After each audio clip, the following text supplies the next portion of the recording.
Today we're going over the second movie in the Planet of the Apes series. This one is called, I believe, Further Down from the Surface of the Planet of the Apes. And this movie kind of picks up where the other one left off. So we see Taylor and Nova heading down the shore, and Taylor discovers that he's been on Earth all along when he finds a life-size statue of his mom. Just call this Planet of the Japes. So Taylor and Nova travel through the Forbidden Zone trying to find a new life when another U.S. spaceship gets stranded on the Planet of the Apes. And the astronauts were on a rescue mission to find Taylor's spaceship when they must have hit the same flock of space geese that Taylor did, and they crash landed. And I gotta say, this series so far is not a ringing endorsement for the U.S. space program. And the two surviving astronauts are the captain... Oh, shit. It does not look like this poor bastard even has a name. I hope this actor didn't buy a new home in Beverly Hills, because this movie is not going to be his big break. And the second in command is John Brent, played by Charlton Heston's baby brother, Carlton Heston. Fact is, we're both of us here. We're breathing, we're conscious, we got plenty of oxygen, water. Here.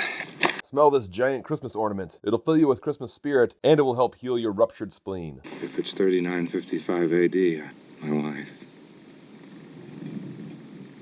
My two daughters. Dead. Everyone I ever knew.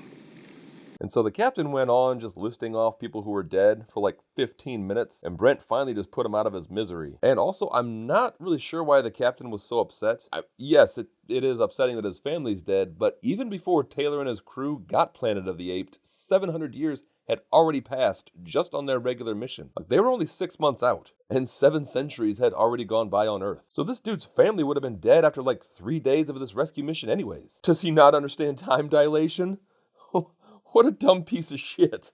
Time dilation is like the most basic concept. What an idiot. And Brent hears a horse off in the distance and is immediately on high alert, as I would also be, because horses bite. People say, oh no, horses don't bite. Well, they've got teeth, don't they? And as aggressive and bloodthirsty as horses are, you cannot convince me that a horse has never eaten a human. Death to all horses, and I hope they all burn in horsey hell. And the person riding the murderous beast is Nova, and Brent notices that she's wearing Taylor's dog tags. And we're treated to a flashback of Taylor trying to teach Nova to speak. Taylor. Nova. Here. Oh, cut. Oh my God. Charlton, we've been over this. Please, stop trying to pull out your And Brent asks what happened to Taylor, and the best that I can describe it is he clipped out of existence. And now before he fell through the mountain, Taylor told Nova to go find Zira, and Nova takes Brent to go find her. My God, it's a city of apes.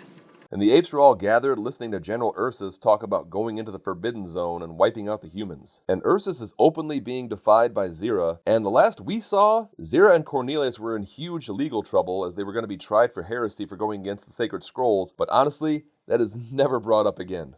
The only thing that counts in the end is power. Naked, merciless force! And speaking of a naked, merciless force, just look at that Adonis. And if you're always searching for X-rated Dr. Zaius fanfic, but it's always just some lame, tender love story, then head on over to my blog, The Distracted Word, where I have over 5,000 Dr. Zaius stories that'll knock your damn socks off. And grant, in the name of your prophet, our great lawgiver, that we, your chosen servants, created and oh my God, the apes need to invent video games or something. The entire ape's existence is church, council meetings, and preparing for war. Like, is this the life you want to lead now that you're evolved? An ape is investigating a noise he hears in the bushes, and we get a scene that was the inspiration for the iconic scene from Predator.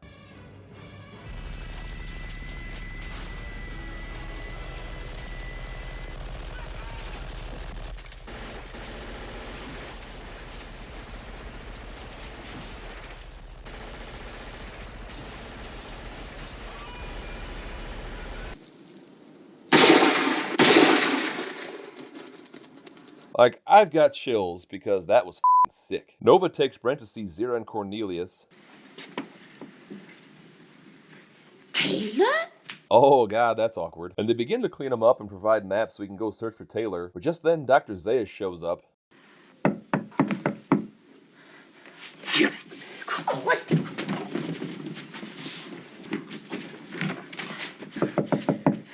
Cornelius, open the door. put the things away. Open it!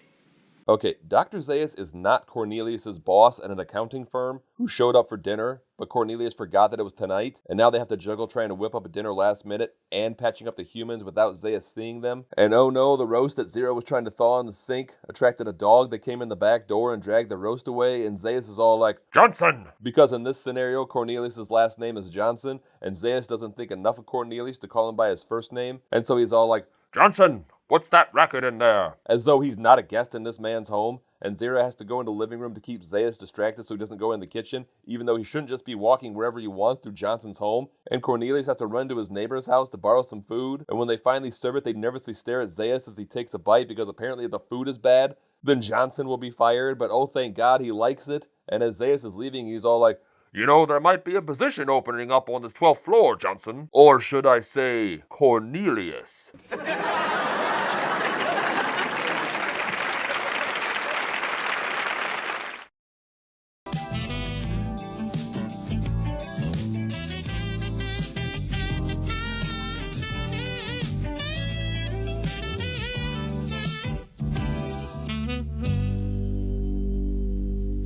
Sit, Ubu, sit.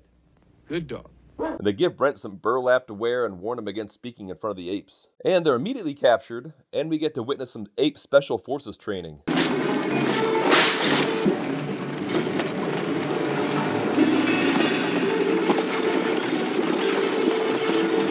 And I am so glad that trunk twisters weren't lost to time. It's nice to know the apes can still participate in the president's physical fitness challenge, if need be. And Ursus chooses Brent and Nova to be used for target practice, and Brent escapes, and we are treated to one of the quietest fight scenes in movie history.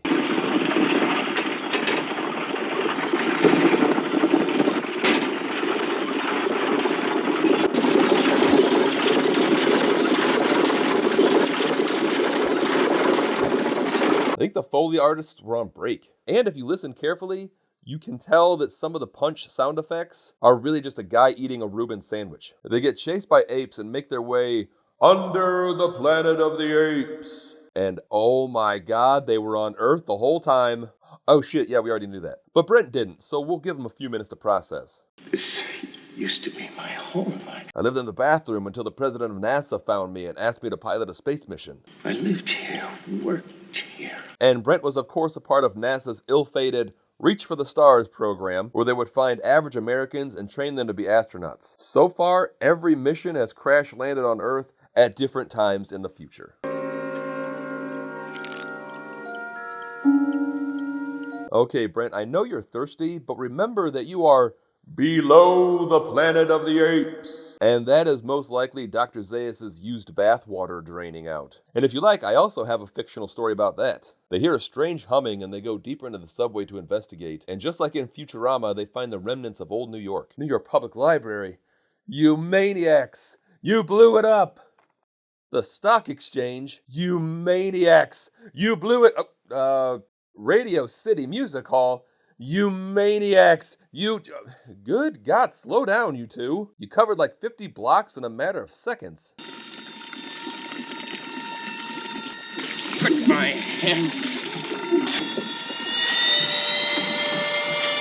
And he fights through it, and he stumbles into St. Patrick's Cathedral that is inhabited by a telepathic race of humans called...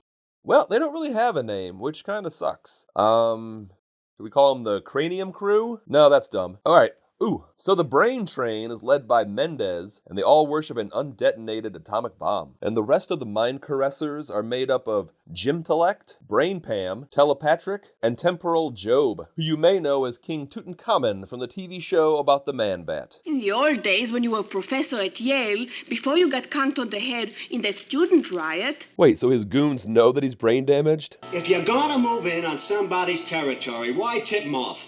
How should I know? I'm only the Grand Vizier. Grand Vizier. So King Tut had a head injury that causes him to buy into all this. So what's their excuse? As punishment for Nefertiti mentioning the head injury, Tut has his guard throw her in the dungeon. Again, they know that this dude's name is just like Grant Smith or some shit. and that his brain doesn't work right. There are dozens of other supervillains to hitch your wagon to. This just feels like taking advantage. And also, this series has Roddy McDowall as Cornelius, and he was also the bookworm in the show about the Man-Bat. With a mind like yours, I wonder why you don't write your own bestseller. Shut up! Oh, don't you dare say that to me. Because I have no originality, that's why! And in the midst of his rage, he finds a book called The Secret of Success, Self-Control. Spoiler alert, cover of the book. Also, I think the author could have used some self-control before writing a phone book-length book. Oh my god, that is a phone book. And so we learned that the bookworm has such an amazing brain that he can read an entire book in seconds. Oh my god, he's Ty Lopez. Remember that guy? Here in my garage, just bought this new Lamborghini here. But you know what I like a lot more than materialistic things? Knowledge. Now, maybe you've seen my TEDx talk where I talk about how I read a book a day. You know, I read a book a day not to show off. It's, again, about the knowledge. And Maurice Evans, who played Dr. Zaius, was the puzzler in the show about the Man-Bat. But as of the recording of this movie, I haven't reached the puzzler episodes. So, hey, get a load of the puzzler. Do any puzzles today? Nerd. Make sure you find all the edge pieces, you bitch. I have no context for the puzzler. The apes arrive and the mind grunge send a vision of gorillas being strung upside down amid a wall of flames, but Dr. Zaius sees through the illusion and breaks it. Stupid animals. They don't have the brain to hold our illusions. Okay, let's not blame the apes for you doing the illusion wrong. So their backs are against the wall, so there's really only one thing for an advanced and evolved race of humans to do, which is detonate an atomic bomb on Ape City. But first they must prey on it, because there is literally nothing else to do for fun. But like these people, they should be able to project old episodes of Alf or something.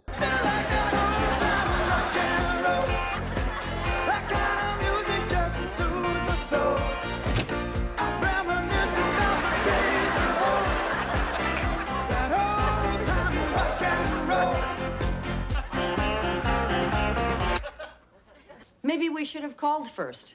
Well, I had the music pretty loud. I probably wouldn't have heard the phone. Oh, Alf, you really kept the Tanners on their toes. And so he finishes his sermon and asks that they all reveal their true selves to the bomb. And we find that their human faces are masks, and underneath the masks, what would the youths of today say? It's giving scrote? And now it is pretty clever that they worship the bomb that gave them life, because they are the descendants of the survivors of the nuclear holocaust. And they may have the faces of a bleached testicle, but they have the voices of a bleached testicle, but a bleached testicle that has had vocal lessons. And Telepatrick leads Brent back to his cell where he finds Taylor. Taylor.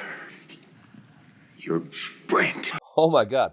What an alpha move by Taylor. Brent was all excited and knew who he was right away, and Taylor's all like, Brent, is it? Just fantastic. The hell did you get it? I got here the same way you did. Spaceship, Ape City, subway. But my journey was a little different. It mainly included a revolving door of ape concubines. My favorite one was an orangutan named Scrud. She made this jacket for me. No, she with you? Where? I don't know where she is. They separated us. They were trying to make me kill her. Oh, that's awkward. Were you listening the whole time? I apologize, Telepatrick. He didn't mean you. You're cool. But Telepatrick is decidedly uncool, and so he forces Taylor and Brent to do battle. So is he controlling their movements like a kid using both controllers in Street Fighter? Or is he just beaming the desire to kill into their brains like Battletoads? And just then, Nova escapes her captors and speaks for the first time. And it's distracting enough that they're able to impale Telepatrick. And the apes discover the entrance to the opposite of above the planet of the apes. Nova gets killed in the chaos, and Taylor wants to destroy the apes and the Intelligobblers. Arrest that creature. This is the instrument of my god. He can speak. Oh my god, guys, come on, let's be cool. Remember, we went through this all like a week ago. And Mendez arms the bomb, and Ursus guns him down, and demands that the apes tear down the bomb. And the bomb immediately begins to spray out atoms? I don't know. They didn't really explain that part in Oppenheimer. Let me Google it. Fission. It is releasing fission. bits. And then a shootout begins, and Ursus gets killed, and Taylor gets shot in the chest, and Brent gets shot multiple times, including in the head. This movie is rated G, and I'm gonna go back to headshots in G-rated movies. Like the Apple Dumpling Gang, but the gang just gets slaughtered at the end. And in this final act, Taylor collapses and detonates the bomb, and we fade to white. In one of the countless billions of galaxies in the universe lies a medium-sized star, and one of its satellites, a green and insignificant planet, is now dead.